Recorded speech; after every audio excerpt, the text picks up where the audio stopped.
రండి మనం ప్రభు యొక్క బలలో ప్రవేశించే మునుపు కొన్ని మాటలు జ్ఞాపకం చేసుకుంటూ వద్దాం. ఇప్పటికే మనం దేవుని యొక్క వాక్యంలో నుండి కొన్ని మాటలు జ్ఞాపకం చేసుకుంటూ వచ్చాం. ప్రభు యొక్క సన్నిధిలో దేవుని యొక్క వాక్యాన్ని జ్ఞాపకం చేసుకున్నట్లయితే ప్రకటన గ్రంథము మొదటి అధ్యాయం, ప్రకటన గ్రంథము మొదటి అధ్యాయము 10-11 వచనాలు కలిసి ఉండే అందరం కలిసి చదువుదాం. ప్రకటన గ్రంథము మొదటి అధ్యాయము 10-11 వచనాలు అందరం కలిసి చదువుకుందాం. ప్రభు దినమందు ఆత్మావశునై ఉండగా బోరధ్వని వంటి గొప్ప స్వరం నీవు చూచుచున్నది పుస్తకంలో రాసి ఎఫెసు, స్మర్ణ, పెర్గమ, తుయతైరా, సార్దీస్, ఫిలదెల్ఫియా, లవోదికైన 7 సంఘములు పంపమని చెప్పాడు నా వెనక. కాబట్టి అందరూ చదవట్లా, బైబిల్ అయితే పట్టుకుంటున్నాం కానీ అందరూ చదవట్లా. కాబట్టి అందరూ చదవాలి. చదవమనేది దేనికి? కొందరే చదవండి అంటే కొందరు మాత్రమే చదివేవాడు. అందరూ చదవాలి. ప్రకటన గ్రంథం తీయటం కూడా అందరికీ చాలా సింపులే. చివరి గ్రంథం, చివరటువంటి పత్రిక కూడా మనకు అనేక కోణాలు తీసుకోవడం సింపుల్గా ఉండేది. ప్రకటన గ్రంథము మొదటి అధ్యాయము మనం చూసినట్టు యవనస్తులు ప్రాముఖ్యంగా ప్రకటన గ్రంథం మొదటి అధ్యాయము 10-11 వచనాలు అందరం కలిసి చదువుకుందాం. ప్రభు దినమందు ఆత్మావశునై ఉండగా బోరధ్వని వంటి గొప్ప స్వరము నీవు చూచుచున్నది పుస్తకంలో రాసి ఎఫెసు, స్మర్ణ, పెర్గమ, తుయతైరా, సార్దీస్, ఫిలదెల్ఫియా, లవోదికయ అను 7 సంఘములకు పంపమని చెప్పడం నా వెనక ఏంటి.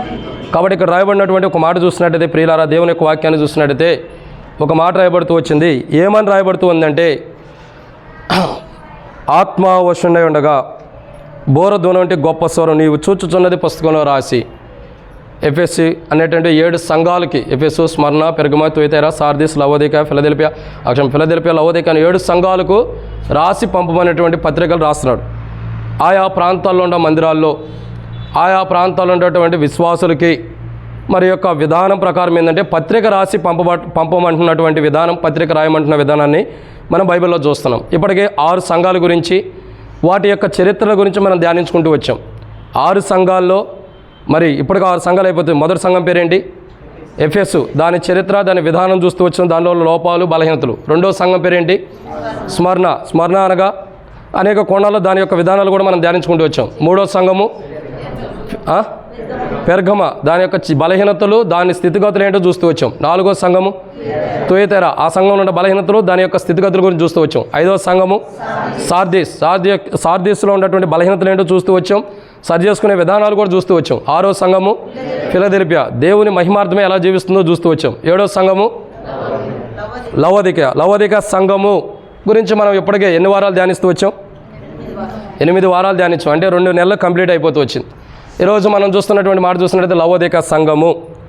సో ఈ లవోదికయ సంఘమును గురించి మనం చూస్తున్నటువంటి మాటను చూసినట్లయితే, ఈ లవోదికయ సంఘములో మనకు రాయబడినటువంటి కొన్ని మాటలు మనం జ్ఞాపకం చేసుకుంటూ వస్తున్నాం. దాన్నే రండి ప్రకటన గ్రంథం 3వ అధ్యాయం 14-15 వచనాలు చదువుదాం. ప్రకటన గ్రంథము 3వ అధ్యాయము 14-15 వచనాలు మనం ఒకసారి చదువుదాం.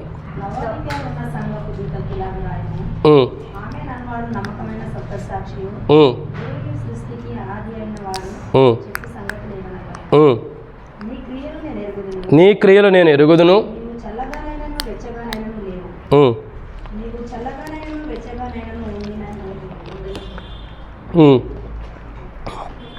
నువ్వు చల్లగానైనను వెచ్చగానైనా ఉండినా మేలు. కాబట్టి ఇక్కడ రాయబడినటువంటి ఒక మాట ఏంటంటే, లవోదికయ సంఘమును గురించి, ఆ యొక్క సంఘమునకు మరి లవోదికయ సంఘం అంటే అర్థము ఆమెన్ గురించి, అనువాడు గురించి, నమ్మకమైన వాడి గురించి, సత్యసాక్షి గురించి, దేవుని సృష్టికి గురించి, ఆది అయిన వాడి గురించి అనేక విధానాల్లో 8 వర్తమానాలు మనం ధ్యానించుకుంటూ వచ్చాం. ఈరోజు మనం ధ్యానించేటటువంటి ఒక మాట ఏంటంటే, నీ క్రియలు అని ప్రభు మాట్లాడుతూ వస్తున్నాడు. ఎవరి క్రియల గురించి మాట్లాడుతున్నాడు? లవోదికయలో ఉన్న సంఘం యొక్క క్రియల గురించి మాట్లాడుతున్నాడు. ఆయన ఏమంటాడంటే, నీ క్రియలు నేను ఎరుగుదును. ఆయన మన గురించి ఎరిగినవి ఏంటన్న తర్వాత చూద్దాం. నీ క్రియలు. సో మొట్టమొదటిగా లవోదికయ సంఘపు యొక్క క్రియల్ని ప్రభు ఎరిగిన వాడుకుంటాడు. ఈ లవోదికయ సంఘమును గురించి మనం చూసినట్టయితే దాని పట్ల, లవోదికయ సంఘమును పట్ల ప్రభు జరిగించినటువంటి క్రియలు ఎలాంటివి అంటే ఒక 7 విషయాలు మనం చూస్తూ వచ్చాం. దాంట్లో మొదటి మాట, ప్రభు లవోదికయ సంఘానికి కనపరిచిన క్రియలు ఏంటి? 1 దేవుని కృపను కనపరుస్తూ వచ్చాడు తన క్రియ ద్వారా. 2 మంచితనాన్ని కనపరుస్తూ వచ్చాడు. 3 నూతనమైన క్రియలు కనపరుస్తూ వచ్చాడు. 4 లెక్కలేని అద్భుత క్రియలు చేస్తూ వచ్చాడు. 5 నీతి క్రియలు చేస్తూ వచ్చాడు. 6 నమ్మకమైన క్రియలు జరిగిస్తూ వచ్చాడు. 7 సాక్షార్థమైన క్రియలు లవోదిక పట్ల జరిగిస్తూ వచ్చాడు. లవోదికలో ఉండే విశ్వాసులే కాదు, అదే సమయంలో మన పట్ల కూడా ఎల్షద్దైలో ఉండే విశ్వాసుల పట్ల కూడా 7 అంతల అనుభవాన్ని దేవుడు చేసిన విధానం మనం చూస్తూ వచ్చాం. అయితే ఈ సమయంలో మనం చూడాల్సిన ఒక విషయం ఏంటంటే, ఆయన మన ఎడల కనపరిచిన క్రియల గురించి మనం ధ్యానిస్తూ వచ్చాం. ఇప్పుడు చూసే అంశం ఏంటంటే, మనలో నుండి బయటికి వస్తున్న క్రియలు ఎలాంటివి అర్థమవుతుందండి. ఇంక ఈ లవోదిక క్రియల గురించి ఇంకా అప్పుడే అవలా, నెక్స్ట్ సండే కూడా ఉంటుంది. మనలో నుండి అంటే ఒక రకంగా చెప్పాలంటే లవోదిక క్రియలు ఎలాంటివో మనం చూడాలి. దాని గురించి తర్వాత వచ్చేవారం మనం చూస్తాం. అసలు లవోదిక సంఘములో నుండి బయటకు వస్తున్న క్రియలు ఎలాంటివి, ఇంకా చెప్పాలంటే ఒక విశ్వాసి, ఒక మనుషుల్లో నుండి, ఒక రక్షణ మార్మోసు పొందిన ఒక క్రైస్తవుల్లో నుండి బయటకు వస్తున్న క్రియలు ఎలాంటివి. ఎందుకంటే లవోదిక సంఘములో నుండి, లవోదికలో ఉన్నటువంటి సంఘస్థుల్లో నుండి, లవోదికలో ఉండే విశ్వాసుల్లో నుండి, వారి ప్రజలు వారి యొక్క సమూహంలో నుండి బయటకు వస్తున్న క్రియలు కొన్ని ఉన్నాయి. వాటిని గురించి మనం ధ్యానించు మునుపు ప్రభు నడిపింపు కొరకే చిన్న ప్రార్థన. మమ్మల్ని మిక్కులకి ఎక్కువగా ప్రేమించిన ప్రియా పరలోకపు తండ్రి, పరిశుద్ధుడు అయిన దేవ, ప్రభు అయిన యేసుక్రీస్తు ప్రభు యొక్క పరిశుద్ధమైన నామను బట్టి మీకు వందనాలు. లవోదిక యొక్క సంఘమును గురించి మీరు మాతో మాట్లాడటానికి ఇష్టపడుతున్నందుకే వందనాలు. లవోదిక యొక్క సంఘము, దాని స్థితిగతులు మీరు ఎరిగిన దేవుడి. అందుకే ప్రభువా మరి మాట్లాడుతూ వస్తున్నారు. ప్రకటన గ్రంథం 3వ అధ్యాయం 15వ వచనంలో 14లో మరి మీరు సెలవిస్తున్నారు 15లో నీ క్రియలో నేను ఎరుగుదును అన్నారు. లవోదిక యొక్క క్రియల సంగతి అనేక విషయాలు బైబిల్లో ఉన్నాయి. అయితే ప్రభా మొదట మీరు ఆ సంఘమును కనపరిచిన క్రియలు అద్భుతమైనవి, అమోఘమైన క్రియలు మీరు కనపరిచారు. ఆ క్రియలను పొందినటువంటి లవోదిక సంఘంలో ఉండే విశ్వాసులు తమ క్రియని జాగ్రత్తగా కాపాడుకోవాలి. కానీ దేవుని దగ్గర నుంచి వచ్చిన క్రియలు ఎంత ఘనమైనవి ఉండేవో, వారిలో నుండి బయటకు వస్తున్న క్రియలు ఎంతో ప్రభావ మరి కష్టతరంగా ఉంటూ వస్తున్నాయి. ఆ క్రియలు ఎలా ఉండేవి? ఇలా లవోదికలో ఉన్నటువంటి క్రియాపూర్వకమైన జీవితం మాలో కూడా ఉందా? లేదా భౌతికమైన విధానం మేము ఎలా జీవిస్తున్నాం? ఆత్మీయమైన జీవితాన్ని ఎలా జీవిస్తున్నాం? విశ్వాస జీవితాన్ని ఎలా జీవిస్తున్నాం? క్రైస్తవ జీవితాన్ని ఎలా జీవిస్తున్నాం? మా క్రియలు ఎలా ఉండేయో మేము గుర్తెరుక్కోవడానికి సహాయం చేయండి. కాబట్టి ప్రభావ మా క్రియలు మేము తెలుసుకోలేం కాబట్టి మీరే మాకు గుర్తు చేయండి, తెలియపరచమని. ఈ వాక్యం ధ్యానించడానికి మానవుని జ్ఞానం సరిపోదు, నా జ్ఞానం అసలే సరిపోదని ఒప్పుకుంటున్నాం. ఈ వాక్యం కొరకై తెరవబడిన ఆకాశం మాకు అనుగ్రహించండి. ఆకాశం ఇప్పండి, పరిజాలంతా విస్తారమని పరిశుద్ధాత్మను అభిషేకించండి. నాతో మీరు మాట్లాడండి. మీ వాక్య వెలుగులో మమ్మల్ని దర్శించండి. దేవా మాకు కాదు యెహోవా మాకు కాదు, నీ కృపాసత్తును బట్టి నీ నామమున మహిమ కలుగును గాక. నీ ప్రజల పక్షాన నీకున్న దయచొప్పున దయతో నన్ను జ్ఞాపకం చేసుకోమని, నాతో మీరు మాట్లాడమని మీ దయగల హస్తములకు అప్పచెబుతూ ముందున్న సమయంతో దీవించమని మీరు నడిపింపును కోరుకుంటూ వాక్య ప్రకారం మేము సరి చేసుకుని బయటికి వెళ్తాను సాయం చేయమని, కఠినమైన హృదయాలన్నీ కూడా సరి చేయబట్టాను సాయం చేయమని ప్రభువైన యేసుక్రీస్తు నామమున ప్రతి శ్వాసంతో ప్రార్థిస్తున్నాం తండ్రి, ఆమేన్. కాబట్టి ఇక్కడ రాయబడినటువంటి ఒక మాట ఏంటంటే, ప్రకటన గ్రంథం 3వ అధ్యాయం 15వ వచనంలో రాయబడిన మాట నీ క్రియలు అని ప్రభు మాట్లాడుతూ వస్తున్నాడు. సో లవోదిక సంఘమును గురించి, లవోదిక సంఘానికి ప్రభు చేసిన క్రియలు ఏంటన్నది మనం గత వారాల్లో కొన్ని విషయాలు ఈరోజు మనం ఆరాధన వర్తమానంలో కూడా జ్ఞాపకం చేసుకుంటూ వచ్చాం. ఈరోజు మనం చూడాల్సిన అంశం ఏంటంటే ప్రకటన గ్రంథము 3వ అధ్యాయము 15వ వచనంలో నీ క్రియలు నేను ఎరుగుదును. కాబట్టి ప్రభు యొక్క క్రియలు ఎలాంటివి మనం చూసాం. ఈరోజు లవోదిక సంఘం యొక్క క్రియలు లేదా లవోదికల సంఘంలో ఉన్నటువంటి క్రియలు ఎలా ఉంటాయి అన్నవి బైబిల్లో కొన్ని విషయాలు ఉన్నాయి. వారిలో నుండి బయటకు వస్తున్న క్రియలు. సో అదే క్రియలు మనలో నుండి కూడా బయటకు వస్తుంటే మనం సరి చేసుకోవాల్సిన విషయాలు చాలా ఉన్నాయి. రండి, దాంట్లో మొదటి మాటను చూసినట్లయితే మానవుల్లో నుండి లేదా మనలో నుండి బయటకు వస్తున్న క్రియలు ఎలాంటివి మొట్టమొదటిగా చూసినట్లయితే రండి, మొదటి రాజుల గ్రంథం 16వ అధ్యాయము 31వ వచనం. మొదటి రాజుల గ్రంథము 16వ అధ్యాయం 31వ వచనం. మొదటి రాజుల గ్రంథము 16వ అధ్యాయము 31వ వచనం. నేబాతు కుమారుడైన జరిగించిన పాపక్రియలను అనుసరించి ఇక్కడ రాయబడినటువంటి మొట్టమొదటి మాట చూస్తున్నట్టే అసలు మానవుల్లో నుండి బయటకు వచ్చే క్రియలు లేదా లవోదికలో ఉండే విశ్వాసులు వారి జీవితాల్లో ఎటువంటి క్రియాపూర్వకమైన జీవితం కలిగి ఉంటారనేది కూడా ఇంకా కొన్ని ఉన్నాయి. కానీ ఈరోజు మనం చూసే మాట ఏంటంటే ఒక మనుషుల్లో నుండి బయటకు వస్తున్న క్రియలు ఎలాంటివంటే మొట్టమొదటిగా బైబిల్ చెప్తున్నటువంటి మాట మొదటి రాజుల గ్రంథం 16వ అధ్యాయం 31వ వచనంలో రాయబడిన మాట ఏంటంటే నేబాతు కుమారుడైన యెరోబోము జరిగించిన పాపక్రియలను అనుసరించి. సో మానవుల్లో నుండి వస్తున్న మొట్టమొదటిగా క్రియలు ఎలాంటివంటే పాపపు క్రియలు. ఎలాంటి క్రియలు ఇవి? పాపముతో కూడినటువంటి క్రియలు. చూడండి, ఈరోజు మానవుని యొక్క జీవితాన్ని మనం జాగ్రత్తగా అర్థం చేసుకున్నట్లయితే, మానవుని యొక్క జీవితాన్ని మనం పరీక్షించి చూసినట్లయితే, ఇదే విషయంలో దీని పాపపు క్రియల గురించి కానీ అనేకమైన క్రియల గురించి ఆదికాండం 4వ అధ్యాయంలో చూసినట్లయితే కయ్యోను యొక్క చరిత్ర మనం చూస్తూ వస్తున్నాం. కయ్యోను గురించి రాయబడుతూ ఉంటూ దేవుడు మాట్లాడి తెలుసా, ప్రభువే మాట్లాడి తెలుసా, నీవు సత్క్రియ చేసిన ఎడల తలెత్తుకొనవా, సత్క్రియ చేసిన ఎడల తలెత్తుకొనవా, సత్క్రియ చేయని ఎడల పాపము ఇంటి వద్ద పొంచి ఉండిద్ది. ఒక మానవుని యొక్క జీవితంలో పాపపు క్రియలు మానవుడు చేయటానికి గల మొట్టమొదటి కారణం, ఒక మానవుల్లో నుండి పాపపు క్రియలు బయటికి రావటానికి గల మొదటి కారణం ఏంటంటే మానవుని జీవితంలో సత్క్రియలు లేవు. అంటే మంచి క్రియాపూర్వకమైన జీవితం లేదు, ఒక మంచి జీవితం లేదని అర్థం. ఒక మానవుల్లో నుండి, ఒక మనుషుల్లో నుండి, ఒక మనుషుని యొక్క జీవితంలో నుండి మనం అర్థం చేసుకోవాల్సిన మొట్టమొదటి కోణం ఏంటంటే, మానవుల్లో నుండి బయటకు వస్తున్న క్రియల్లో మొట్టమొదటి క్రియ ఏంటంటే పాపపు క్రియ. ఈ పాపపు క్రియను మానవుడు తొలగించుకోవడానికి సిద్ధంగా ఉండాలి. ఈ పాపపు క్రియను మానవుడు తీసివేసుకోవడానికి సిద్ధంగా ఉండాలి. ఒక రకంగా చెప్పాలంటే లవోదిక సంఘము కూడా, లవోదికలో ఉండే విశ్వాసులు కూడా, లవోదికలో ఉండే విశ్వాసులు క్రైస్తవ జీవితంలో మేము క్రైస్తవులు అని చెప్పుకున్నటువంటి లవోదికలో ఉండే విశ్వాసుల యొక్క చరిత్ర కూడా మనం చూస్తే, వారి యొక్క జీవిత చరిత్ర మనం చూడగా, వారి క్రియాపూర్వకమైన జీవితం, వారు జీవిస్తున్నటువంటి జీవితం, వారిలో నుండి బయటకు వస్తున్నటువంటి క్రియలు ఎలా ఉండవంటే పాపపు క్రియలుగా జీవిస్తూ ఉన్నారు. పాపపు క్రియలు. ఈరోజు అనేక మంది క్రైస్తవులు ఉండటానికి దేవుని మందిరంలో ఉంటాం, రక్షణ పొందుతాం, మార్మోస్ పొందుతాం, బాప్తిసం తీసుకున్నాం, దేవుని సన్నిధిలో ఉంటున్నాం.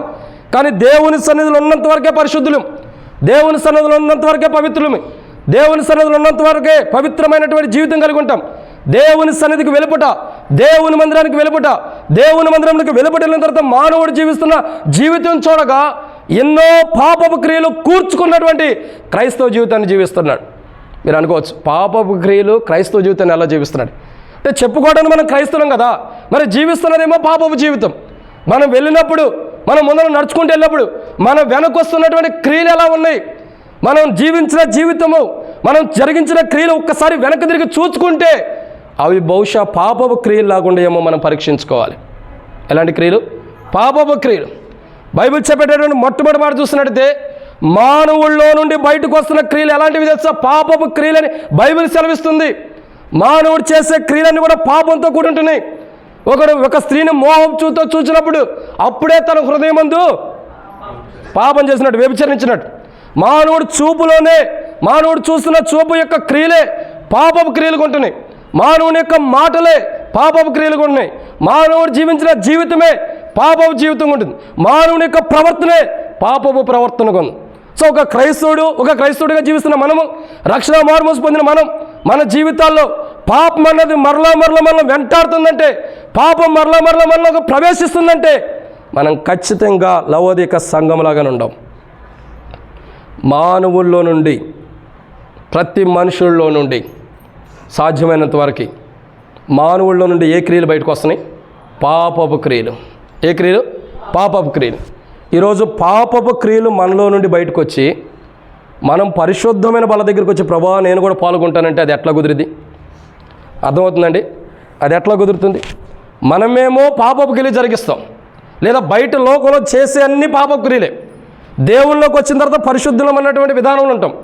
బయటంతా పాపపు క్రియలు చేసి, బయటంతా పాపంలో జీవిస్తూ వచ్చి, బయటంతా పాపంలో కూరుకుపోయిండి, ఎక్కడికి వచ్చి నేను పరిశుద్ధుని ప్రభు అని చేయెత్తి బలలో పాల్గొంటే ప్రభు ఎలా అంగీకరిస్తాడు?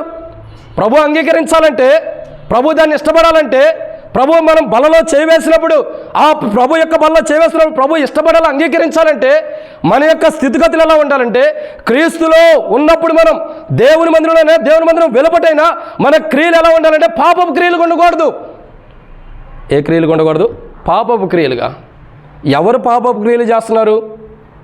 ఇక్కడ ఒక వ్యక్తిని చూస్తున్న మొదటి రాజుల గ్రంథం 16వ అధ్యాయం 31వ వచనంలో, ఆదికాండం 4వ అధ్యాయంలో కూడా 5, 6, 7 వచనాల్లో కూడా చూస్తూ వస్తున్నాం. కయ్యూను చూస్తూ వస్తున్నాం. మానవుని యొక్క జీవితంలో మానవుడు జీవిస్తున్న పాపపు క్రియలు బట్టి దేవుని రాజ్యానికి మానవుడు చేరలేకపోతున్నాడు. ఇదే లవోదిక సంఘంతో మాట్లాడుతున్నాడు, నీ క్రియలను నేను ఎరుగుదును. ఈరోజు అదే ప్రభు మనతో మాట్లాడుతున్నాడు, మన పాపపు క్రియలు ప్రభు ఎరుగును.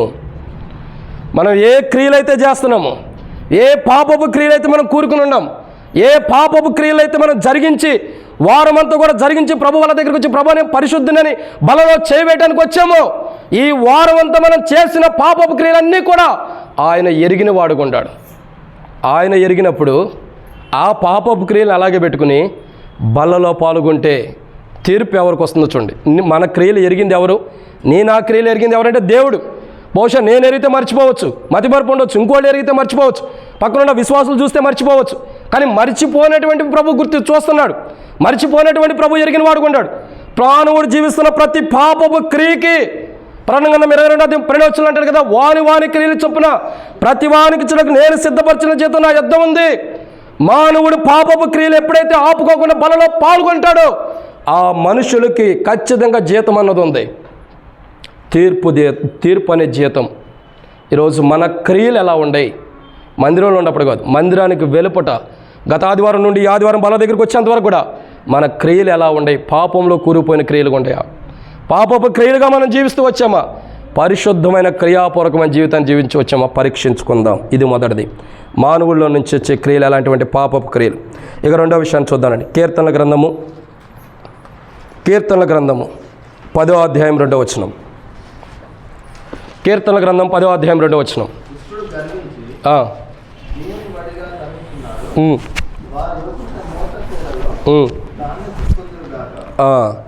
కాబట్టి ఇక్కడ రాయబడినటువంటి రెండవదిగా ఈ క్రియలు ఎలాంటివి? మానవుల్లో నుండి వస్తున్న క్రియలు. మొట్టమొదటిగా ఈ క్రియలు ఎలాంటివి? పాపపు క్రియలు. రెండవదిగా మానవుల్లో నుండి వస్తున్నటువంటి క్రియలు ఎలాంటివి తెలుసా? బైబిల్ రాయబడిన మాట రెండవదిగా మోసపు క్రియలు. ఏమొస్తున్నాయి? మోసపు క్రియలు. ప్రతి మనుషుడు తనను తాను పరీక్షించుకోవాలని బైబిల్ ఎందుకు అంది? తనను తాను పరీక్షించుకుని అలాగు చేసి ఆ రొట్టెను తిని ఆ పాత్రలో పాల్గొనాలని బైబిల్ ఎందుకు హెచ్చరిస్తుంది? ఎందుకంటే ప్రతి మనిషి తనను తాను ఎందుకు పరీక్షించుకోవాలంటే, నాలో నుండి పాపపు క్రియలు బయటకు వస్తున్నాయా, లేదా నాలో నుండి మోసపు క్రియలు బయటకు వస్తున్నాయా? అంటే ప్రతి మనిషి తనను తాను పరీక్షించుకోవాల్సిన విషయం చాలా అవసరం ఉంది. మనలో నుండి ఏ క్రియలు బయటకు వస్తున్నాయి? మోసం చేసేటటువంటి క్రియలు, అనేకులు మోసపరిచేటటువంటి క్రియలు. చాలామంది అనుకుంటారు నేను ఇలా క్రైస్తవ జీవితాన్ని ఇలా జీవిస్తున్నాను, ఎవరికి తెలియదులే అనుకుంటాం. కానీ బైబిల్ ఒక మాట అంటుంది, మోసపోకుడి దేవుడు వెక్కిరించబడ్డం. దేవుడు మోసపోవటం అన్నది జరగదు, దేవుని మోసం చేయటం అన్నది కూడా జరగదు. ఒకవేళ మనం దేవుని మోసం చేస్తున్నాం అనుకున్నా చివరికి మోసపోయేది ఎవరు? ఒకడు తన ఎదుటి నేను బాగా నిలవబడ్డాను అనుకుంటాడు, కానీ నిలవబడ్డానని అనుకున్నవాడు ఏమవుతున్నాడు? చివరికి పడిపోతున్న అనుభవం ఉంది. నేను మోసం చేయట్లేదు, నాలో మోసపు క్రియలు లేవు, నేను అనేక ఏళ్ళ మంచిగానే ఉండానని మనం అనుకుంటే, మనం మంచిగా ఉండమనుకున్న మంచమల్ల పడేసిద్ది. మనం మంచివారం కాదు, మనలో మోసపు క్రియలు ఉండి ఆ మోసపు క్రియలు తొలగించుకుని ప్రభు వల్ల పాల్గొంటే ప్రభు ఇష్టపడతాడు. లవోదిక సంఘముతో ప్రభు మాట్లాడుతున్న క్రియలు నేను ఎరుగుదును. ఏ క్రియలు? తనలో నుండి వచ్చిన పాప క్రియలు ప్రభు ఎరిగాడు. ఇంకే క్రియలు? మోసం చేసే మోసపు క్రియలు ప్రభు ఎరుగుతున్నాడు. ఎంతవరకని దేవుని మోసం చేయాలనుకుంటావు? ఎంతవరకని దేవుని మోసం చేయాలి? నేను దేవుని దగ్గర మోసపోవాలనుకుంటావు? ప్రియులారా, చాలామంది క్రైస్తవ జీవితంలో నేను మంచివాడిని క్రైస్తవ జీవితంలో మంచిగా ఉన్నానని చెప్పి దేవుని మోసం చేసేవారు అనేక మంది ఉంటారు. కానీ బైబిల్ అంటది దేవుడు మోసపోడు. మన క్రైస్తవ జీవితం, మన వేషధారణ, మన అలంకరణ, మనం పైన ఉన్నటువంటి రూపాన్ని బట్టి మనం మంచివారంగానే మనం అనుకుంటాం. కానీ బైబిల్ చెబుతుంది మనలో ఎటువంటి మోసపు జీవితం ఉందో, దేవుని బట్టి మోసపు జీవితం మనం కలిగి ఉన్నాము. అనేకులు మోసం చేసే జీవితం ఏదైతే మనలో ఉందో దాని ద్వారా ఆ క్రియలను బట్టి మనం తీర్పు పొందుతామని బైబిల్ హెచ్చరిస్తుంది. లవోదికలో ఉన్న సంఘంతో మాట్లాడుతున్నాడు, నీ క్రియలు నేను ఎరుగుదును. ఏ క్రియలు? పాపపు క్రియలు నేను ఎరిగా. నువ్వు చేసే పాపపు క్రియలు. 2, ఏ క్రియలు? నువ్వు చేసే మోసపు క్రియలు నేను ఎరిగానని మాట్లాడుతున్నాడు. ఎవరు ఎరుగుతున్నారు తెలుసా? ఎవరు చూస్తున్నారు తెలుసా? ఎవరికి తెలిసింది తెలుసా? భూమి ఆకాశములు సృజించిన దేవుడు, యుద్ధశూరుడైన దేవుడు, బలశూరుడైన దేవుడు, సైన్యములకు అధిపతి యెహోవా, ఆకాశమైన సింహాసనం, భూమి ఆయన పాదపీఠం చేసుకున్నటువంటి గొప్ప దేవుని ఎదుట మన పాప క్రియలు కనబడుతున్నాయి, మన మోసపు క్రియలు కనబడుతున్నాయి. అయినను ఆయన ప్రేమ కలిగిన వాడు కాబట్టి, దయావాత్సల్యత కలిగిన వాడు కాబట్టి, కృప చూపించే విషయంలో వెనకడుగు వేయనివాడు కాబట్టి, అంత గొప్ప దేవుడు ఇంకా మన పైన తన కృపని తన ప్రేమను కనబరుస్తూ పాపపు క్రియలు, ఉన్నటువంటి మోసపు క్రియలు నీలో నుండి బయటికి తొలగించుకోమని లవోదికతో మాట్లాడుతున్నాడు. అదే ప్రభు మనతో కూడా మాట్లాడుతున్నాడు. ఇది 2. ఇక 3వ విషయాన్ని చూద్దారండి. 3వదిగా లేవి కాండము 20వ అధ్యాయం. మానవుల్లో నుండి వస్తున్న క్రియలు దేవుడు ఎరిగినవి. మొట్టమొదటిగా పాపపు క్రియలు చూస్తున్నాం. 2 మోసపు క్రియలు. 3వదిగా మానవుల్లో నుండి వస్తున్న క్రియలు అలాంటివి. లేవికాండం 20వ అధ్యాయము 23వ వచనం. లేవికాండము 20వ అధ్యాయం 23వ వచనం. నేను మీ ఎదుట నుండి వెళ్ళగొట్టుచున్న ప్రజల యొక్క ఆచారములను బట్టి నడుచుకొనకూడదు. వారు అట్టి క్రియలన్నీ చేసిరి గనుక నేను వారి యందు చూడండి ఏమని రాయబడుతూ వచ్చింది, నేను చదువుతున్నాడు. నేను మీ ఎదుట నుండి వెళ్ళగొట్టుచున్న జనముల ఆచారములను బట్టి నడుచుకొనకూడదు. వారు అట్టి క్రియలన్నీ చేసిరి గనుక నేను వారి యందు. ఎటువంటి క్రియలు? ఎటువంటి క్రియలు అండి ఇవి? ఒక రకంగా చెప్పాలంటే మూడవదిగా ఈ క్రియలు ఎలాంటివి అంటే ఆచారపు క్రియలు. ఎలాంటి క్రియలు? ఆచారం. చూడండి, ఆచారపు క్రియలు. అసలు క్రియలు అంటే ఏంటి? మనం చేస్తూ వచ్చినవి వెనకాల క్రియలుగా కనపడతాయి. క్రియల గురించి అనేక కోణాలు ఉన్నాయి. ఒక కోణంలో చూస్తే మనం ఏది చేసి వచ్చామో, వెనక ఏం జీవించి వచ్చామో, ఏది మాట్లాడొచ్చామో అయ్యే క్రియాపూర్వకంగా ఉంటాయి. సో ఇక్కడ అర్థం చేసుకోవాల్సిన విషయం ఏంటి? లవోదిక సంఘంతో మాట్లాడుతున్నాడు. ఏమని మాట్లాడుతున్నాడు? అదే రీతిలో మనతో కూడా మాట్లాడుతున్నాడు. ఏమని? నీ క్రియలు నేను ఎరుగుదును. ఏ క్రియలు ఎరిగాడు? పాపపు క్రియలు ఎరిగాడు. 2 ఏ క్రియలు ఎరిగాడు? మన మోసపు క్రియలు ఎరిగాడు. 3 ఆయన ఏ క్రియలు ఎరిగిన ప్రభువుగా ఉన్నాడంటే ఆచారపు క్రియలు. ఏ క్రియలు? ఆచారపు. లవోదిక సంఘముల కొరకు దేవుడు ఎన్నో మహత్కార్యాలు చేసినా, ఎన్నెన్నో మహత్కార్యాలు జరిగించినప్పటికీ ఆ లవోదిక యొక్క సంఘం యొక్క చరిత్రలో ఆచారపు క్రియలను వదిలినటువంటి అనుభవాలు కూడా కొన్ని ఉన్నాయి. వాటిని వదలనటువంటి అనుభవాలు ఉన్నాయి.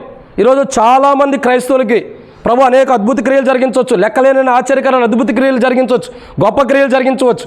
ఎన్ని క్రియలు జరిగించినా క్రైస్తవుని మానవుని యొక్క జీవితం చూడగా దేవుడు తన పట్ల జరిగిన క్రియలన్నిటిని బట్టి రుణస్థుడై ఉండాలి. కానీ దేవుడు తనలోకి పంపించిన తనలోకి అనుగ్రహిస్తున్న క్రియలు అద్భుతమైనవి. కానీ మానవుల్లో నుండి బయటకు వస్తున్న క్రియలు పాపంతో ఉండి, మోసంతో ఉండి, 3 ఆచారంతో కూరుకుపోయినవి ఉంటున్నాయి. ఆచారపు యొక్క క్రియల్లో మానవుడు కూరుకుపోయిన అనుభవాలు ఉన్నాయి. మానవుని యొక్క క్రైస్తవ జీవితంలో ఈరోజు అనేక మంది బలలో పాల్గొనేటప్పుడు, అనేక మంది బలలో చేయవేసే క్రైస్తవులు గుర్తుంచుకోవాల్సిన ప్రాముఖ్యమైన విషయం ఏంటి తెలుసా?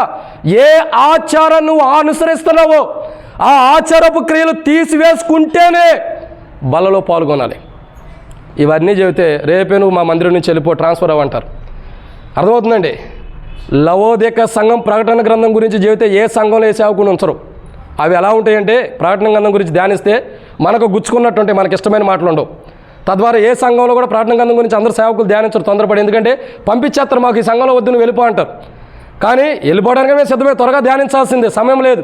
ప్రభువు అక్కడ సమీపిస్తుంది, ఉన్నట్టు బోధించాల్సిందే. ఇర్మియా గ్రంథంలో అంటాడు, నాతో మాట్లాడుతూ వచ్చాడు, నేను చూపించి ప్రజల దగ్గరికి వెళ్ళు, నేను నీతో ఏం చెప్పినా చెప్పు, ఒకవేళ నువ్వు చెప్పనేలా వారికి ఏం చేస్తాను అది నీకు వచ్చింది. చెబితే వారి సంగతి వారు చూసుకుంటాం. ఇప్పుడు చెప్పాల్సిన బాధ్యత ఉంది, చెప్తున్నాం. సరి చేసుకుంటారా లేదన్నది చాయిస్ యువర్. బైబిల్ అంటుంది కదా, ఆచారపు క్రియలు ఏవైతే మానవుడు ఆచారపు క్రియలు కలిగి ఉన్నాడో ఆచారపు క్రియల నుండి బయటకు వచ్చిన దినమునే మానవుని యొక్క జీవితం సురక్షితంగా క్రీస్తులు ఎదుగుతున్న అనుభవాలు ఉంటాయి. క్రీస్తులు ఎదుగుతున్న అనుభవాలు ఉంటాయి. ఈ ఆచారాల గురించి చెబితే చాలామంది ఇక్కడ బాధపడతారు, చెప్పవసరం ఇప్పుడు. ఎందుకంటే అటువంటి ఆచారాల్లో మనం కూలిపోయి ఉంటాం. అటువంటి ఆచారాలు, పెళ్లికి ఒక ఆచారం ఉంటుంది, ఇల్లు కట్టుకున్నప్పుడు ఒక ఆచారం ఉంటుంది, ఇల్లు డెడికేషన్కి ఒక ఆచారం ఉంటుంది, శుభకార్యాలకు ఒక ఆచారాలు ఉంటాయి. ఎన్ని ఆచారాల్లో మనం కూలిపోతూ వస్తాం. ఇవన్నీ ఎందుకు జరిగిస్తున్నాం? ఇవన్నీ ఎందుకు కొనసాగుతూ వస్తున్నాం? ఎందుకంటే ఇంకా ఆచారాలు మనలో కొనసాగుతూ వస్తున్నాయి. ఆచారాలు అనేది ఇంకా పోలా. సిలువ వేయబట్టమంటే, క్రీస్తుతో కూడా చావబట్టమంటే, క్రీస్తుతో కూడా చనిపోయానంటే ఆచారాలు కూడా చంపబడాలి. అదే నిజమైన క్రైస్తవ జీవితం. అదే నిజమైన క్రైస్తవ జీవితం. నాకు 3 కూతుర్లు, ఒక్కరికన్నా చెవులకు గుట్టించాను ఇంతవరకు. ఒకరికన్నా ఇప్పుడు దుద్దులు చూసారా మీరు? ఒకరి మెడలోనైనా ఏదైనా బంగారం కానీ ఏదైనా ఐటమ్ చూసారా? క్రైస్తవ జీవితం అంటే అది. క్రైస్తవ జీవితం అంటే అది. మాదిరికరమైన క్రైస్తవ జీవితం. ఆచారాలు, అలవాట్లు, ఆడపిల్లలకి దుద్దులు ఉండాలి, పాపడ బిళ్ళలు ఉండాలి, ఎట్ట ఉండాలి, అట్ట ఉండాలని, ఇవన్నీ ఒక ఆచారాలు.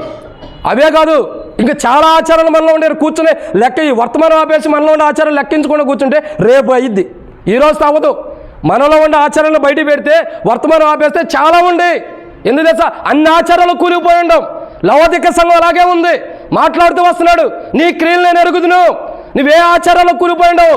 బయటికి క్రైస్తవుడు ఉండి బయటికి క్రైస్తవుడిగా జీవిస్తూ పైకి భక్తి గలవాడు అయ్యండి, లోపల క్రైస్తవ జీవితాన్ని జీవించుకోకుండా ఆచారాలు కూరిపోయి నిన్ను నేను ఎరుగుదును. నువ్వు ఏ ఆచారాలు కూరిపోయి నేను ఎరుగుదును? నాకు తెలియదులే నువ్వు అనుకుంటున్నావు, నేను చూడలేదులే నువ్వు అనుకున్నావు, ఎవరికి తెలియదులే నువ్వు అనుకున్నావు. నీ క్రియలు నేను ఎరుగుదును. నువ్వు ఏ ఆచారాల్లో కూరిపోయావో, ఎట్టి ఆచారాల్లో కూరుకొని జీవిస్తున్నావో, ఏ ఆచారాన్ని కొనసాగిస్తూ వస్తున్నావో నేను ఎరుగుదును ప్రభు అంటున్నాడు. లవోదిక యొక్క సంఘం లేదా మనం ఏ ఆచారాన్ని కొనసాగిస్తున్నామో దాన్ని ప్రభు ఎరిగిన వాడుకుంటాడు. ప్రభు ఎరిగిన వాడుకుంటాడు. కొంతమంది అంటారు, నాతో ఒక సహోదరుడు చెప్పాడు, అన్న మా ఇంట్లో ఒక మనిషి చనిపోయాడు, సంవత్సరం అయింది, కూడికి పెట్టమన్నాడు. అన్న మనకు అలాంటివి లేవంటే ఆ సహోదరుడు ఒక మాట చెప్పాడు. ఏమనంటే, ఇది మనం ఆచారంగా చేయడానికి కాదన్న, నా రక్త సంబంధికులు కుటుంబీకులు ఉంటారు, వాళ్ళకు సువార్త తినిపించాలి. ఇది తప్పితే మరొక ఆప్షన్ మా వాళ్ళు రారు, కాబట్టి వాళ్ళకి సువార్త తినిపించడానికి కూడి పెట్టను అన్నాడు. రండమ్మ ముంగడికి రండి. ఏమన్నాడు? ఈ సువార్త తినిపించడానికి కూడి పెట్టమన్నాడు. దాంట్లో ఆచారం ఉందా లేదా ఆత్మల రక్షణ ఉందా? ఆత్మల రక్షణ ఉంది. కానీ దీన్ని డిఫరెంట్ చెప్పమంటారా? దీన్ని డిఫరెంట్. ఇంకో కోణంలో ఒక వివాహం చేస్తాం. వివాహం చేసేటప్పుడు సహజంగా ఏం చేస్తారు? క్రైస్తవ వివాహాలు. ఎప్పుడన్నా హెబ్రోన్ వివాహం చూసారా మీరు? చూసారా? మీ కుటుంబాల్లో జరిగినాయా? ఎవరి కుటుంబాలన్నా? ఎలా ఉంటుంది హెబ్రోన్ యొక్క వివాహ సందర్భాలు ఎలా ఉంటాయి? చక్కగా వారం రోజుల ముందరే పసుపు దంచుతారు. పసుపు గుమ్మలు కొనుక్కొచ్చి దంచి ఆ యొక్క రోళ్ళు పెట్టి దాంట్లో పెట్టి చక్కగా దంచుతూ వారం రోజుల నుంచి చక్కగా చేతులకి పసుపు రాస్తూ బట్టలకి ఒంటికి దేహాన్ని మొత్తాన్ని పసుపు రాసి మంచిగా సిద్ధపరిచి కూర్చోబెడతారు వివాహ సమయంలో కదా. చాలా బాగుంటుంది, అవునా కదా? కాదు, ఇవి మన సంగతే. హెబ్రోన్ యొక్క వివాహ స్థితిగతులు ఎలా ఉంటాయి తెలుసా? ఒక సహోదరుడి గురించి చెబుతారు, పలానామె నీకు ప్రార్థన చేసుకో, దేవుడు మాకు సమాధానం ఇచ్చాడా? ఇచ్చాడు. ఇవ్వలేదు. ఇస్తే ఇద్దరు సమకూర్చో ప్రార్థన చేస్తారు. అటువారు ఇటువారు వస్తారు, బట్టలు కొనుక్కుంటారు, కూర్చోబెడతారు. ఇక వివాహం అంతే. ఏ తాలిబొట్టు లేదు, ఏ పసుపు లేదు, ఏ మెట్లు లేవు, ఏ దండలు ఉండవు, పనికి మన చెత్త అస్సలే ఉండదు, ఏమి లేదు. సైలెంట్గా వివాహం అయిపోయింది. అది ఆచారమా లేదంటే అది క్రైస్తవ జీవితమా? మరి ఆచారాలు మనం ఎందుకు చేస్తున్నాం? మన పిల్లల పెళ్లి పెట్టుకుంటాం, ఎక్కడి నుంచి చేస్తాం. ఏంటిది అది? చెప్పండి అక్క. మైదానా? మెహిందీ. ఎక్కడి నుంచి పెట్టుకుంటాం. ఎన్ని అలంకరణలో.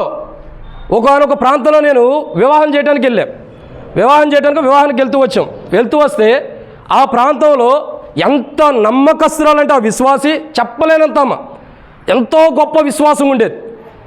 ఆమె పెళ్ళి ఓకే అయిపోయింది, పెళ్లి డేట్ పెట్టాము, పెళ్లి కూడా వచ్చేసింది, టైం వచ్చింది. పెళ్లి రోజు పెళ్లి చేయడానికి పెళ్లి కూతురుని తీసుకురామన్నప్పుడు తీసుకొస్తుంటే మానవుడు ఊహించని స్థితిలో ఆమె సిద్ధపరచబడి ఉంది. వెనక నుండి ఇక్కడి నుంచి అక్కడ దాకా వేలు ఉంది, 2-3 పట్టుకొస్తున్నారు. తర్వాత చూస్తే ఫేస్ చూడగా, దేహం చూడగా అలంకరణతో అలంకరించబడిపోయి ఉండే, బంగారము, గోల్డ్.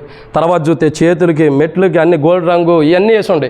నేను అడుగుతూ వచ్చా, ఏంటమ్మా ఇవన్నీ వేసుకున్నావు, ఎప్పుడు నీకు ఏముండవు కదండి. నేను వేసుకోలేదన్నా, మా అమ్మ నాయన, మా కుటుంబం, మా స్నేహితులు వేయించారని. అది నీకు ఇష్టం లేకపోతే నీలోకి ఎట్ట వస్తాయి? ఇప్పుడు నీకు అబద్ధం ఆడటం ఇష్టం, అది నీకు ఇష్టం కాబట్టే నీలో నుండి వస్తుంది, లేకపోతే వచ్చిద్దా?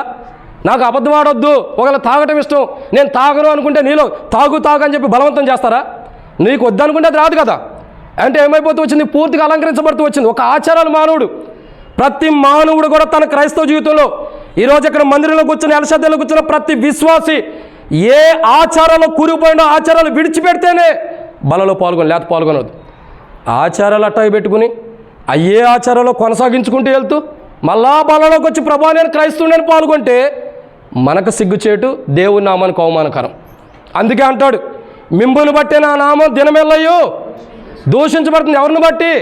క్రైస్తవుని ఆచారాల నుండి వద్దనుకునే బయటకు వచ్చావు, ఆచారాల అలవాట్లు అవి వద్దనక బయటకు వచ్చింది. మరి వాటి నుండి బయటకు వచ్చి బలలో పాల్గొని మళ్ళీ ఆటలో కూరిపోతున్నాం అంటే ఎవరిని బట్టి దేవుని నామం దూషించబడుతుంది?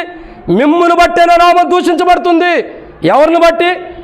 ఆ ఆచారపు క్రియలు కలిగిన మనుషులను బట్టి దేవుని నామం దూషించబడుతుంది.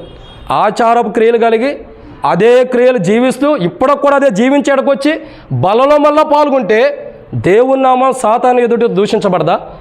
మనం బలలో పాల్గొనేది దేవునికి మహిమకరంగా ఉండాలా? దేవుని మహిమార్థమే జీవించాలి, దేవుని మహిమ పోవటానికి కారణంగా ఉండాలా? దేవుని మహిమకరంగా పాల్గొనాలి. ఈ పరిమళ ఆచారాలను మనలో పెట్టుకుని బల్ల దగ్గరికి వచ్చి బల్లలో పాల్గొంటే దేవునికి మహిమకారు కాదు, దేవుని నామము దూషించబడటానికి కారణం. ప్రియులారా, ఇక్కడ రాయబడినటువంటి మాట, బైబిల్ చెబుతున్న మాట, మూడవదిగా మానవుల్లో నుండి వస్తున్న క్రియలు. మొట్టమొదటిగా పాపపు క్రియలు, 2 మోసపు క్రియలు, 3 ఆచారపు క్రియలు. ఈరోజు బల్లలో పాల్గొనే ప్రతి క్రైస్తవుడు గుర్తుంచుకోండి, మీరు నా ఇంటికి రండి, నేను మీ ఇంటికి వస్తా, ఆచారాలు ఎక్కడ ఉండేవో చూద్దాం. బల్ల అయిపోయిన తర్వాత, ఇప్పుడు కాదు ఎప్పుడైనా సరే మీరు రావచ్చు మా ఇంటికి, నేను మీ ఇంటికి కూడా వస్తా. ఆచారాలు ఎలా ఉండేవో తెలిసిపోయింది. ఎందుకు చెబుతున్నాను తెలుసా? మనం క్రైస్తవులం. యేసుక్రీస్తు ప్రభువారు నిన్న నేడు ఎలా ఉన్నాడు? ఏకరీతిగా ఒకటే రీతిగా ఉన్నాడు. మనం లోపల క్రైస్తవులు ఉండి బయట ఆచారాలు అనుసరిస్తే యేసుక్రీస్తు ప్రభులాగా ఒకటే రీతిలో లేనట్టే. ప్రభువులో లేనప్పుడు, ప్రభులాగా లేనప్పుడు ప్రభు యొక్క బల్లలో ఎలా పాల్గొనగలుగుతాం? లవోదిక సంఘపు చరిత్ర అదే. 3. 4వ విషయాన్ని చూద్దారండి. 4వ మాటను చూసినట్లయితే లేవీకాండము 18వ అధ్యాయం 27వ వచనం. లేవీకాండము 18వ అధ్యాయం 27వ వచనం. కాబట్టి ఆ దేశం మీకంటే ముందుగా ఉన్న ప్రజలను వెళ్ళగక్కి వేసిన ప్రకారము మీ అపవిత్రతను బట్టి వెళ్ళగక్కి వేయకున్నట్లు మీరు అనగా స్వదేశీయే గాని మీలో నివసించు పరదేశీయే గాని హేయ క్రియలన్నిటిలో దేన్ని చేయగా ఈ నా కట్టడలను నా విధులను ఆచరింపవలెను. కాబట్టి బైబిల్ రాయబడినట్టు మాట ఏంటి తెలుసండి? 4వదిగా ఎటువంటి క్రియలు అంటే ఇవి హేయమైనటువంటి క్రియలు. ఎలాంటి క్రియలు ఇవి? హేయమైనవి. హేయమైన పనులు అంటే ఎలా ఉంటాయి? దేవునికి ఇష్టం లేనటువంటి పనులు. మానవుల్లో నుండి బయటకు వస్తున్న క్రియలు ఎలాంటివి తెలుసా? దేవునికి ఇష్టం లేని పనులు మానవుల్లో నుండి బయటకు వస్తున్నాయి. మానవుల్లో నుండి బయటకు వచ్చి జరుగుతున్న పనులు ఎలాంటివి తెలుసా? క్రియలు ఎలాంటివి తెలుసా? దేవునికి ఇష్టం లేనివి. చూడండి, ఇశ్రాయేలు ప్రజలు ఐగుప్తు నుంచి బయటకు వచ్చిన తర్వాత, మరి మోషే కొండెక్కిన తర్వాత ఇశ్రాయేలు ప్రజలు ఏం చేశారు? ఒక దూడను తయారు చేయించుకుంటూ వచ్చారు అహరోను చేత. అహరోను దగ్గర తీసుకురాగా అది పోతపోయిగా అలా అవుతూ వచ్చింది. ఇప్పుడు అహరోను ఏం చేస్తున్నాడు? దాన్ని వాళ్ళకి అప్పగించిన విధానం కానీ, లేకపోతే వాళ్ళు తీసుకుని ఓ ఇశ్రాయేలు ఇదే నేను ఐగుప్తు నుంచి తీసుకొచ్చిన వాడని చెప్పి దాని చుట్టూ తిరిగి సాగిలు పడుతున్నారు. ప్రభువుకి ఎంత కోపం వచ్చింది? కోపగించుకున్నాడు లేదా? ఏమంటాడు? మోషే నువ్వు అడ్డు తప్పుకో. అవునా కదా? మోషే నువ్వు తప్పుకో, నువ్వు ఐగుప్తు నుంచి తీసుకొచ్చిన ప్రజలందరూ చెడిపోయి ఉన్నారు, నువ్వు అడ్డు తప్పుకుంటే నువ్వు ఒక్కడే అడ్డు ఉంది, నువ్వు అడ్డు తప్పుకో, నేను వెళ్ళి వారిని సంహరించేదనో లేదా ఇంకోటి చేస్తా, నువ్వు తప్పుకో. మోషే అంటాడు, ప్రభా వారి దేవుడు వారిని అరణ్యంలో చంపడానికి ఇక్కడ తీసుకొచ్చాడని ప్రజలు నీ గురించి అంటారు. ఆ నింద నీకొద్దు, ఆ అవమానము నీకొద్దు ప్రభా. వారి హేయక్రియలు క్షమించు, వారి హేయక్రియలు క్షమించు. మానవుల్లో నుండి వస్తున్న హేయక్రియలను బట్టి దేవునికి కోపం తెప్పిస్తున్నాం మనం. అయినా ఈరోజు బల్ల దగ్గరికి ఎలా వచ్చాం? మనలో నుండి వస్తున్న హేయక్రియలను బట్టి దేవుని కోపం తెప్పిస్తున్నాం. కోపం తెప్పించినా ఎలా మళ్ళా మనం సజీవులు ఉండి మందిరానికి వచ్చాం? ఎలా దేవుని సన్నిధికి వచ్చాం తెలుసా? మన కొరకై సిలువలో వేలాడబడిన యేసు ప్రభువుని బట్టి. ఆ సిలువను ద్వారా, ఆ సిలువ కార్యం ద్వారా మన క్రియలు హేయమైనగా ఉండి దేవుని కోపం తెప్పించినా, దేవుని కోపం ఆ సిలువ మీదకు మళ్ళుకోవటం ద్వారా మరలా మనం సజీవులుగా దేవుని మందిరానికి వచ్చాం బల్ల దగ్గరికి. నిజంగా ఆ కోపం డైరెక్ట్గా మన మీదకి వస్తే, సదోమ గొమొర్రా పట్టణం మీదకి దేవుని కోపం వచ్చింది, ఏమైంది? ఒక్కడన్నా ఉండారా? బూడిదైపోతూ వచ్చారు. ఎందుకని? అసలు ఎక్కడ ఎవరు ఉండారో కూడా తెలియదు. దేవుని కోపం అంత భయంకరంగా ఉంటుంది. ప్రియులారా, మన జీవితాలు, మన క్రియలు ఎలా ఉంటాయంటే దేవుని కోపం తెప్పించే క్రియాపూర్వకమైన జీవితాన్ని జీవిస్తున్నాం. ఎన్ని రోజులు ప్రభు మనం బలలో పాల్గొంటుంటే కోపగించుకోవడానికి సిద్ధపడలా? ఎన్ని రోజులు దేవుడు మన నిమిత్తమే బలలో పాల్గొంటున్నా కోపగించుకోవట్లా? ఎన్ని రోజులు మనం బలలో పాల్గొంటుంటే దేవుని కోపం తెప్పిస్తున్నా? ఎందుకు దేవుని కోపం తెప్పిస్తున్నాం? ఎందుకు మనం బలలో పాల్గొంటున్నా దేవుని కోపం వస్తుందంటే, మన క్రియలు హేయమైనగా ఉండి దేవుని దృష్టిలో అపవిత్రమైనవిగా, దేవుని దృష్టిలో ఘోరమైనవిగా, దేవుడు అంగీకరించినవి, దేవుడు ఇష్టపడిన క్రియలు మనం జీవిస్తూ వస్తున్నాం. అయినా దేవునికి ఇష్టం లేని క్రియలు మనం చేసినా దేవుడు మన మీద కోపాన్ని ఆపుకుంటున్నాడు. ఎలా? సిలువ మీదకి వెళ్ళటం ద్వారా మన మీదకి రాకుండా ఆపబడతాను. నేను ఒక మాట నేను వాక్యం చెబుతున్నా, సంఘంలో ఒక వ్యక్తి ఉన్నాడు, నువ్వు అట్టంటోడు ఇట్టంటోడు అని ఇప్పుడు ఆశీర్వాదం గురించి అన్నాను అనుకో, ఆశీర్వాదం గురించి చెబుతున్నారు, ఇంకోటి గురించి వద్దు, ఏమనుకోడు. ఆశీర్వాదం నువ్వు ఇట్లాంటి వాడు అని ఇక్కడ నుంచి చెప్పాను అనుకో, సంఘం అంతా ఏమనుకుంటారు, లేదా ఆయన ఏమనుకుంటాడు, అక్కడి నుంచే వస్తాడు, ఏమన్నా నా కొడుకు ఒక్కడే కనపడ్డా, వీళ్ళు ఎవరూ కనపడలేదా, మర్చిపోయి ఆయన కూడా రావాల్సిన జ్యోతక్కే వచ్చింది, ఏమంటే ఏమన్నా మా తమ్ముడే కనపడ్డా, ఇంకెవరు కనపడలేదా, వాడినే తిట్టాలి నువ్వు, ఇంకెంతమంది అవనస్తులు ఎవరో కనపడలేదా, ఎందుకు? ఒక్క మాట అంటేనే కోపం వచ్చేసింది. మన ప్రవర్తన దేవునికి ఎంత కోపం తెప్పిస్తుంది. అయినా దేవుడు మౌనంగా ఎందుకుంటున్నాడు ఏమనుకోకుండా. ఇంతమంది ప్రజలు ఒక యవనస్తుని అంటేనే కుటుంబీకులు ఊరుకోరు, యవనస్తుడు కూడా ఊరుకోడు. మరి దేవునికి అంత కోపం మనం తెప్పిస్తున్నప్పుడు దేవుడు ఎలా ఓర్చుకుంటున్నాడు? సిలువ ద్వారా, ప్రభువైన యేసుక్రీస్తు ప్రభు ద్వారా మనం దేవుని దృష్టిలో ఎంత హేయమైన క్రియలు చేసి దేవుని కోపాన్ని తెప్పించినా దేవుడు ఎందుకు ఓర్చుకుంటున్నాడంటే యేసు ప్రభుని బట్టి ఓర్చుకుంటున్నాడులని మన ఇష్టం వచ్చినట్టు హేయ క్రియలు దేవుని కోపం తెప్పించే చేసుకుంటూ వెళ్తే ఒక దినాన నష్టపోయేది మనమే. లవోదికయ సంఘము హేయ క్రియలు చేస్తున్న అనుభవం ఉంది. మానవుల్లో నుండి బయటకు వస్తున్నవి ఏంటంటే హేయ క్రియలు, అంటే దేవుని కోపాన్ని తెప్పించే క్రియలు. ఈరోజు నీవైనా నేనైనా బలలో చేవేస్తే ఇతడు నా ప్రియ కుమారుడు, ఇతడు యందు నేను ఆనందిస్తున్నానని ప్రభువు అంతా అనాలి. మనం బలలో చేవేస్తుంటే ఇతడు నా ప్రియమైన వాడు, ఈమె నా ప్రియురాలు, వీళ్ళు బలలో చేవేస్తున్న నాకు ఇష్టలని ప్రభు సాక్ష్యం ఇవ్వాలి. అంతేగాని చిచి వీళ్ళు కూడా బలలో చేవేస్తున్నారని ప్రభు అనుకోకూడదు. మాకైతే తెలీదు, పంచేవాళ్ళకి కానీ మాకేం తెలుసు, బల్ల ఇస్తాము, సిద్ధపడిన చేతమనగా ఇస్తాం. మాకు తెలుసా? హృదయాలు ఎరిగిన వాడు, అంతరంగాన్ని ఎరిగిన ప్రభు. లవోదికయ సంఘ స్థితిగతులు వేరుగుండాయి. ఈరోజు ఎల్షద్దైలో ఉండే మన స్థితిగతులు ఎలా ఉన్నాయి? హేయ క్రియలు చేసి దేవుని కోపాన్ని తెప్పిస్తున్నామా? ఎన్ని రోజులనే దేవుని కోపం తెప్పించే విధంలో బలలో పాల్గొంటాం? ఎన్ని రోజులని దేవుడు నిన్ను బట్టి కోపం తెచ్చుకుంటూ ఉండాలి? ఇంకెంతకాలమని దేవుని కోపాన్ని తెప్పిస్తావు? ఆయన ఎలాంటి వాడు తెలుసా? ఆయన ముంగట అగ్ని బయలుదేరుతుందంట. ఆయన ముంగట అగ్ని బయలుదేరుతుంది. దేనికి? దహించి వేయటానికి. ఈరోజు మన దగ్గర ఉన్నటువంటి అగ్ని మన దేహానికి ముట్టిన కొంత సమయమన్నా మనం బ్రతుకుతాం. ఆయన అగ్ని మన మీదకి వచ్చిందంటే బ్రతకటమే కష్టం. అర్థమవుతుందండి? దేవుని అగ్నికి దాహుతైన వారు సదోమ గుమర పట్టణంలో ఒక్కడైనా బతికాడా? అది ఆయన చరిత్ర. మనం ఆటలు ఆడుకుంటున్నాం, దేవునితో చెలగాటలు ఆడుతున్నాం. పిల్లలు కానీ క్రికెట్ ఆడుకున్నట్టు కానీ వాలీబాల్ ఆడుకున్నట్టు కానీ మనం దేవునితో ఆటలు ఆడుకుంటున్నాం. ఇది మనకు తగినది కాదు. హేయమైనవి దేవుని దృష్టిలో ఏదైతే హేయమైనది ఉందో ఆ జీవితాన్ని మనం జీవించకూడదు. ఈరోజు బల్ల దగ్గర సరి చేసుకుందాం. ప్రభా, ఇప్పటి వరకు నేను ఎలా ఉండా, ఈరోజు నేను ఈ బల్ల దగ్గరికి వస్తున్నా, నేను హేయమైన వాడిగా జీవిస్తూ వచ్చా, తద్వారా నీ కోపం తెప్పించా. ఎన్నో మార్లు నేను బలలో పాల్గొన్నా, నువ్వు నన్ను బట్టి కోపగించుకుంటావు. కోపం వస్తుంది, కానీ ఆ కోపం నా మీదకి రానికోకుండా ప్రభువైన యేసుక్రీస్తు ప్రభు ద్వారా ఆపబడుతూ వచ్చింది. ఈరోజు ప్రభు ఆ కోపాన్ని నా మీద నుంచి తీసివేసుకుంటా. మోషేతో అంటున్నాడు, మోషే నువ్వు తప్పుకు అన్నావు. ఇదే రోజు ప్రభు యేసుక్రీస్తు ప్రభువారి గురించి, యేసు ప్రభువారి గారి నా గురించి తప్పుకుంటే నా మీద నీ కోపం వెదజల్లబడుతూ వచ్చింది. వద్దు, నీ కోపాన్ని నేను తట్టుకోలేను. నేను జరిగించే హేయ క్రియలు, నీకు హేయమైన వాటిని నన్ను క్షమించు ప్రభు అని సరి చేసుకుందాం. ఇది 4వ మాట. 5వ విషయాన్ని చూద్దారండి.